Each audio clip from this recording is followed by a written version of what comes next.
नमस्ते साथीहरू। आज म मेरो घरको सानो कामले बाहिर निस्किँदै थिएँ। आउनुहोस् मेरो गाउँको मसँगै यात्रा गरौँ है। म सानो घरको कामले बाहिर निस्किँदा थिएँ अनि मसँग भान्जा र भतिजी पनि सँगै जान थिए। अनि उकालो थियो, मौसम पनि एकदम बाबाल थियो, यस्तो उकालो थियो, हिँड्दै गर्दा पसिना पनि, गर्मी पनि लास्टै थियो। अनि दिदी र बुढी पनि जान थिए सँगै होइन।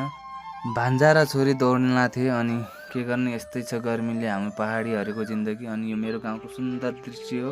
पछाडि बादल लागेर एकदम बबाल भएको छ। जाँदा जाँदै भान्जीलाई भेटेँ, भान्जीसित गफगाफ गर्दै अलि उहाँको घरमा बसेर माथि पुगेँ। यो हाम्रो सदरमुकाम होइन। यहाँ पुगेर मैले सुन्दर दृष्टि देखाएँ। यो प्राकृतिक ताल हो। यहाँ क्रिकेट पनि खेल्ने गर्छन् गाउँमा। सरकारले कुनै व्यवस्था गरिदियो भने यहाँ क्रिकेट ग्राउन्ड राम्रो हुन्छ। सरकारले यहाँ राम्रो व्यवस्था गरिदियो भने अझै राम्रो हुन्थ्यो। मैले जहाँबाट आएको त्यहाँको दृष्टिकोण देखेँ। तलबाट म यहाँसम्म आइपुगेँ, यति उकालो चढेर। अनि भान्जी र नातिनी पनि सँगै थिए।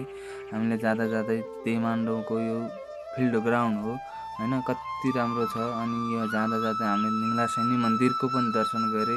अनि हामीले आफ्नो सामानहरू बनाए, नास्ता गरे। हेर्नुहोस् तपाईँ, निङ्लासेनी मन्दिरको दृष्टिकोण।